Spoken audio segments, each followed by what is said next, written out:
and wait for the Lord. Respond. The Lord is my light and my salvation. Alleluia, Alleluia. Behold, our Lord shall come with power. He will enlighten the eyes of his servants. Alleluia, Alleluia. The Lord be with you. And with your spirit. A reading from the Holy Gospel according to Matthew. Glory to you, O Lord. As Jesus passed by, two blind men followed him, crying out, "Son of David, have pity on us." When he entered the house, the blind men approached him, and Jesus said to them, "Do you believe that I can do this?" "Yes, Lord," he said to him. Then he touched their eyes and said, "Let it be done for you according to your faith." And their eyes were opened. Sa inyo. No? Merry Christmas and Happy New Year. I'm glad to meet here our newly elected president, Sir Robin. And we wish well for Sir Richard also. Hindi mo lang sila paalam sa akin sa chairman. So pag nakita niyo siya, extend ang aking regards kay Sir Richard. So itong season, we call it Advent season. Alam naman niyo siguro, last Sunday, nagsimba kayo. So the meaning of Advent is from the Latin word adventus, no?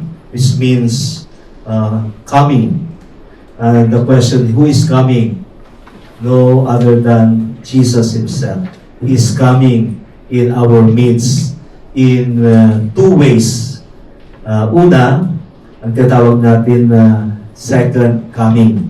So, from since last Sunday, the first season of Advent, or first Sunday of Advent, up to 15 of December, is more on preparation for the second coming of Jesus. Si Jesus ay darating muli. At hindi pa nangyayari yun. So ito ang pinaghandaan natin. Then pagdating ng December 16 up to December 25, ito naman yung sinasabi nila na first coming of Jesus as a child, as a baby Jesus. So interconnected lang naman lahat doon. So kung napansin ninyo yung ating first reading from the book of Prophet Isaiah, is more of a vision of prophecy of Isaiah about the healing of the sick, no? Regaining the sight of the blind. No? The orchard will become a forest. No? So there seems to be a reversion of fortune, no? In the prophecy. No? Yung mga nakasala ay magkaroon ng enlightenment, something like that. And in the gospel, we heard the healing of two blind men. So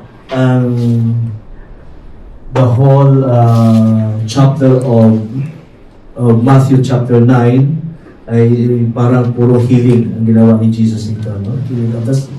Healing of the blind, no? And even doon niya pinuhay ang patay, no? Something like that. So it's more of the proclamation of the great kingdom of God, that the kingdom of God is being established in our midst. Dating si Jesus na He is going to restore everything, including our ecology. So sana mangyayari po ito. As we went through the problem of flood control, sana i-restore ni Jesus everything, including our ecology. Anyway, so we learn from the gospel today about the healing of two blind men. The two blind men have suffered, tinatawag natin na physical blindness. But of course, blindness is not just in in a physical way, no? Pero maraming klaseng blindness tayo, no? It can be also a spiritual or moral blindness, no? Ang ating na-experience. So ito po yung ang ating hinihiling, no, kay Lord, no? As He healed the two blind men in the gospel today, we ask also the healing of our own blindness, no, whatsoever. No? Hindi man tayo physically blind, but in many ways, we are also blind. Ang mga bata ngayon, pag inutusan mo, hanapin mo nga yung ganito, hindi ko nakita. No? Hindi naman sila bulag, pero tamad lang kasi. Wala ko nakita no? Minsan parang ganyan din tayo, no? Parang mga bata. No? We cannot see things that are really meant to restore, no, our own health. Kaya itong Christmas season, seek more of spiritual healing or moral healing, no, rather than material things, no, that we want to have this Christmas. Especially during Christmas, our mind ay puno ng preparations on physical matters, no? Mga exchange gift natin. Minsan nga, sabi niya, anak, anong gusto mong gift ko sa iyo this Christmas? Ang sabi ng bata sa nanay, sabi niya, Mami, gusto ko yung eyeglasses ni Lola. So, tinanong ng nanay, anak, ba gusto mo yung eyeglasses ni Lola? Kasi, Mami, gusto ko yung eyeglasses ni Lola kasi si Lola, lahat nakikita niya maganda. No? Si Lola, walang nakikita na pangit o masama. Kaya gusto ko yung eyeglasses ni Lola. Siguro yung bata siguro na-inspired lang dahil sa kay Lola niya palagi, wala siyang narinig na masama about other people.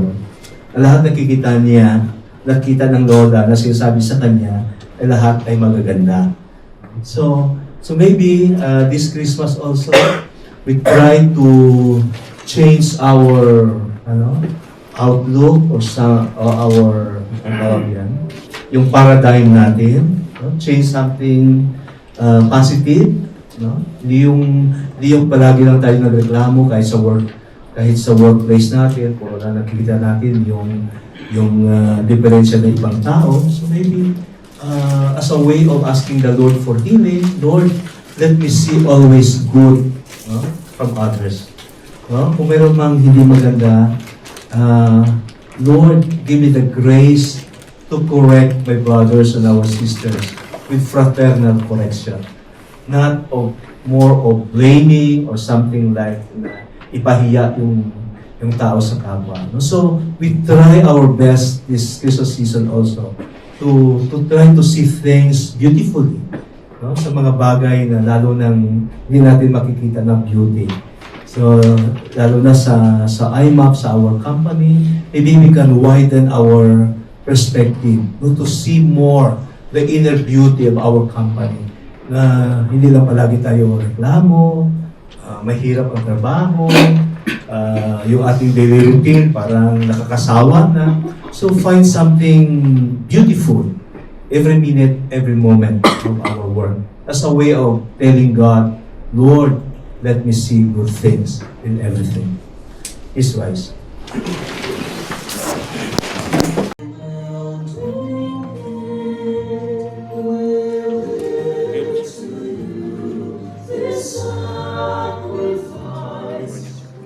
Our God. It is right and just. It is truly right and just, our duty and our salvation always and everywhere, to give you thanks, Lord, Holy Father, Almighty and eternal God, through Christ, our Lord.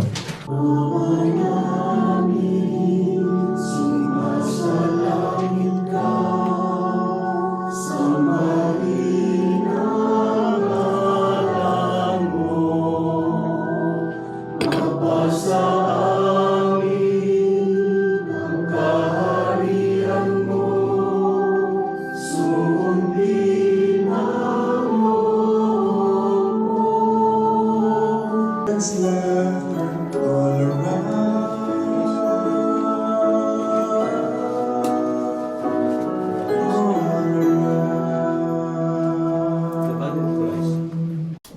Replenished by the food of spiritual nourishment, we humbly beseech you, O Lord, that through our partaking of this mystery, may God grant you a fruitful season of Advent and a deep yearning for the coming of His Son Jesus into your hearts. Amen. May Almighty God bless you, the Father, and the Son, and the Holy Spirit. Amen. Go in peace, glorifying the Lord by your life. Thanks be to God. Maraming salamat po.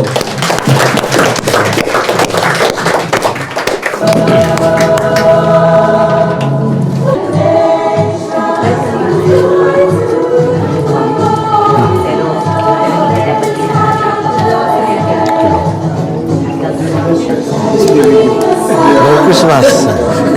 Peace be with you. Right. Sit.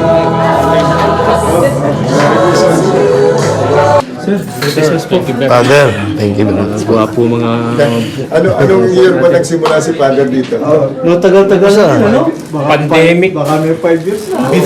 Before pandemic pa yata eh. This is the 8th year. 8th year na? Oo. No. Ma'am, matagal na ako dito, no? Before pandemic pa. Oo?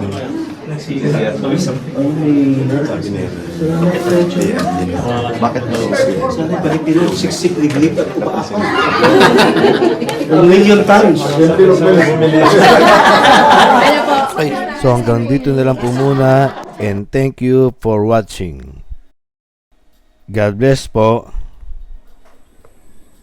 By the way po, don't forget to subscribe to see more videos in the future, and have a nice day po.